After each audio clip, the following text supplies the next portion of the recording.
Meanwhile, the opposition lawmakers coalition in the House of Representatives has described the ruling as an unenforceable decision. Well, the opposition lawmakers say the judgment as unfortunate, wondering how it could be given when the court cases involving the legitimacy of the defected and sacked lawmakers are still pending at the Appeal Court and the Supreme Court. In a press conference, spokesperson Ikenga Ugochinyere accused the Federal High Court of favoring the interest of some groups and promoting the political interest of one man. He was fully aware that the matter is still in Appeal Court and still in Supreme Court, and his attention was drawn to them.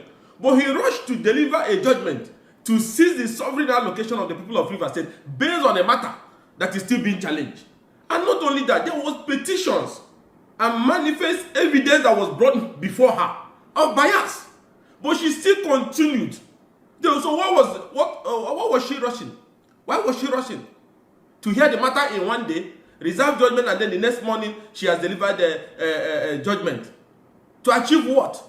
Just to throw Rivers, or attempt to throw Rivers into a state of anarchy. So this judgment is unenforceable. It will not stand. It has already been appealed. And let me make this very clear. There will be no way forward on this matter until all the subject matters pertaining to the legitimacy of those former lawmakers whose seat has become vacant by virtue of their decampment is resolved by the Supreme Court. Well, joining us now from Port Harcourt is the Commissioner for Information for Rivers State, Joe Johnson. Also with us is Arise analyst Dr. Sam Amadi. Gentlemen, good to have you join us. Let's start off with the Commissioner for Information Rivers State, and this story at the time it broke. Let us in on the next move, or how it was received by your state. Well, it seems we don't have connection yet with the commissioner there. Well, let's get to Sam Amadi. Sam Amadi, good to see you. We're back again. We've had this conversation about happenings within the judicial space, but again, give us a sense of how this judgment broke today. Well, I think I'll start with quoting the respected French political scientist who argued, Alexis Tocqueville, in his book, Democracy in America. And he said, one memorable verse there says that no sooner that political issue emerges in America than it becomes a legal dispute. So political disputes in the US end up becoming legal disputes. And so we are going to see, what we're seeing now in Rivers State is a political crisis become a legal crisis and ultimately constitutional crisis, and feeding back into a more severe political crisis. Okay, so this is the case. At some point, legislators in the House of Assembly in Rivers State, decamped fact and declared verbally that they are now APC, acting on which the then acting speaker, if you like, declared their seat vacant, and then the matter is in court, still unresolved. And that's a decision of the High Court saying that the appropriation passed by the 4 legislators deemed, unconstitutional, illegal because they didn't form the quorum. And so, based on that, presumptive decision of the High Court, Federal High Court and High Court, which is still being contested in the Supreme Court and the Court of Appeal, this judge of the Federal High Court, Justice Joyce Abdul Malik, now enters a judgment saying that because the leadership was incompetent, or the House was incompetent by virtue of constitution composition, and the budget approval was incompetent, therefore, no statutory allocation should be made to Rivers State because its appropriation law is invalid. Now, there are some gaps here. First is that, of course, the argument that the matter of unconstitutionality of the appropriation bill relates first to the question of whether the House is properly composed, number one. Number two is that the statutory allocation based on the Constitution is to the people of Rivers State. So the question we want to ask is, assuming a governor tenure is declared invalid, does the appropriation transfers from federal government to those states on the virtue that the governor or the House is competent or are competent, does that mean that those transfers are illegal? So there is now a question of constitutionalism in the sense that states are entitled to this allocation by way of constitution. Now, we can contest whether projects executed, appropriation bills used to execute those projects are competent, are valid, invalid. But the transfers themselves are rights that are concretized in the Constitution to the states. And so this is a hijack. This judgment contradicts, arguably, the constitutional framework of federalism. It's amount to directing an agency of the federal government, central bank, to withhold constitutional entitlement belonging to states. And so I think that's one area to fault this judgment, that even if we concede all other issues, that the appropriation is invalid, the composition of the House is invalid, the question here would be, can those invalidity authorize the hijacking of a statutory entitlement of states in a federation? I would argue, as a constitutional lawyer myself, as a teacher, that that's not right.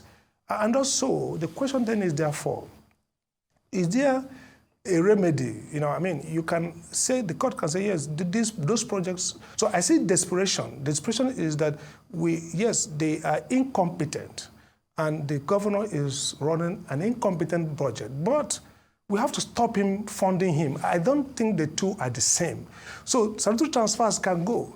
The court can declare that the actions, the budget themselves are incompetent, and there could be consequences that follow from it, meaning that it's incompetent. So if they execute a project, maybe it's incompetent, maybe there will be orders to stop them from acting on the budget. But I think that it's arguably wrong, and that's my position, to use those internal illegalities to give the federal government the right to hijack and keep statutory constitutional allocations that are due to the states. And again, another question is, Dr. Sam Amadi, thank you very much. Let me quickly bring in Joe Johnson, who is the Rivers State Commissioner for Information. Thankfully, you're there. First, let's get your reaction to this judgment, and how will the state government react or respond to this Federal High Court's ruling? Well, good evening, and to say that it is a disturbing development, and if I say we were not expecting it, then I'm not being human. The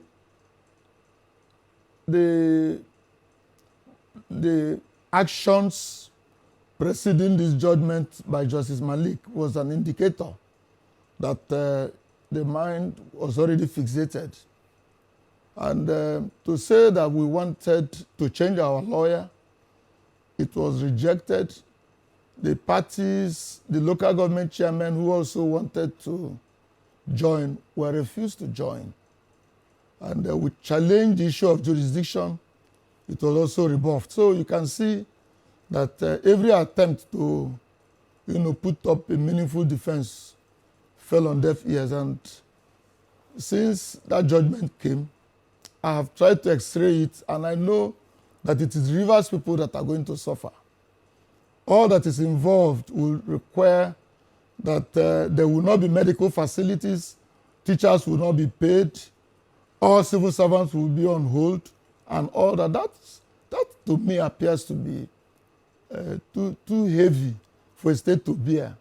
I don't understand whose interests we are trying to protect, but I thought that Nigeria should be uppermost in everything that we're doing. To say it that this attempt in 2004 on the present president when he was governor, the Supreme Court overturned that decision. I want to believe that having filed an appeal before the appellate court, that judgment will come in our favor. Let's bring in Dr. Sam Amadi. He's just taking us back. Is this deja vu? Help us make sense of the difference or similarities of what we saw in the Lagos case and what has just happened with Rivers State?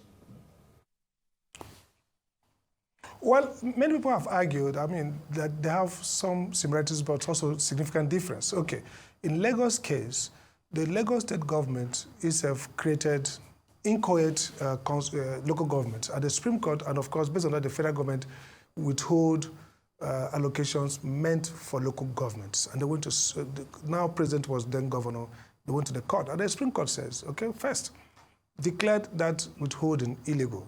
Second, said that the effort by the states to create the extra local government in the name of whatever name is inchoate. You need to have the federal legislature finally recognize and amend the constitution to make them perfect. So in a sense, they said, you cannot withhold the allocation. Yes, their constitutional creation is not complete, is illegal, incomplete, therefore constitutional. They can create their own, they cannot, but you cannot withhold those allocations. So in a sense, they're the same. Now, the argument of those who say they're different is that in this case, they are saying that this is not a conflict between the federal and the state government. This is a conflict between the House of Assembly of a state divided, a faction of it against the state government. And this is based on the fact that they are saying that the budget that you're using to operationalize this allocation is invalid, and therefore you shouldn't have allocation. So, but you can actually argue that this is even worse because this is not a dispute between the federal government and the state. And so they giving consequential order on a federal agency who is not part of this dispute to withhold allocation. The dispute is not around allocation. The dispute is around the projects, the budget that authorizes spending. So in a sense, this is actually much more heinous and constitutional aggression against the state because there's no dispute between the federal and the state in this matter. It's a dispute between internal parties in the state. And then you are asking the federal agency to withhold allocation for the state. And again, this allocation is not necessarily the same as budget and spending. This is an entitlement. In a federation, we have considered our revenue and have shared it between federating units.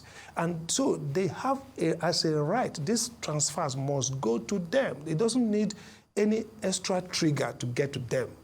You can now question the legality of actions taken in the state to spend the money they receive from federation. But I argue that you cannot stop those transfers because they go to the people of Rivers State. And again, the question then is, if you're looking at the justice of it in terms of what you lose, assuming the court had paused this decision and awaited the final decision of the Supreme Court and the Court of Appeal on the issue of legality, what would the petitioners lose compared with what the state will lose? So it seems to me that based on decisional discretion, the justice could have, in many cases, paused the case. And again, we'll take, for example, the US.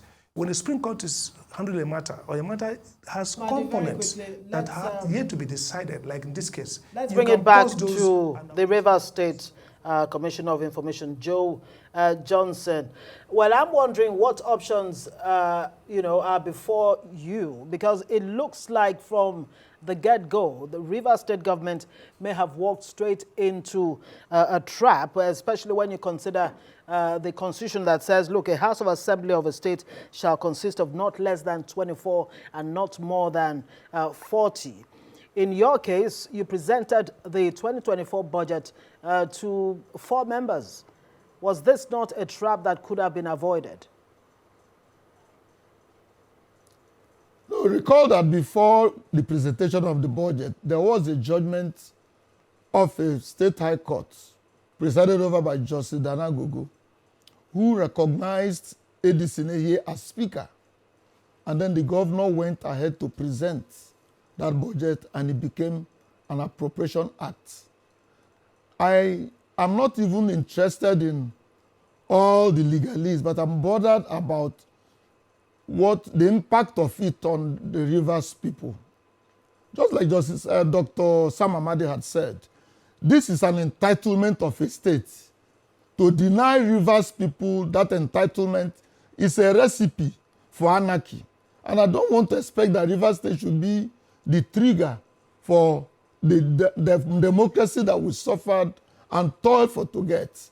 So I want to think that the faster or the accelerated judgment that we get from Court of Appeal will help to reduce it. Otherwise, there's no way you can remove blood from the body of a human being and expect that the person will live. And I asked what options, you're going to come up with in a way that will ensure that the people of Rivers State don't suffer based on the court ruling. No, we have appealed the matter, and we expect that it should have accelerated hearing so that it can mitigate the hardship Rivers people may go through in the light of the development. And I think that it is quite unsalutary to expect that you can deny us what belongs to us because you want to pursue an inordinate ambition. We really have to go, but we really hope that this conversation can actually lead to a peaceful resolution. We'd like to thank you, Johnson and Dr. Amadi. Many thanks for your time. Newsline continues when we return.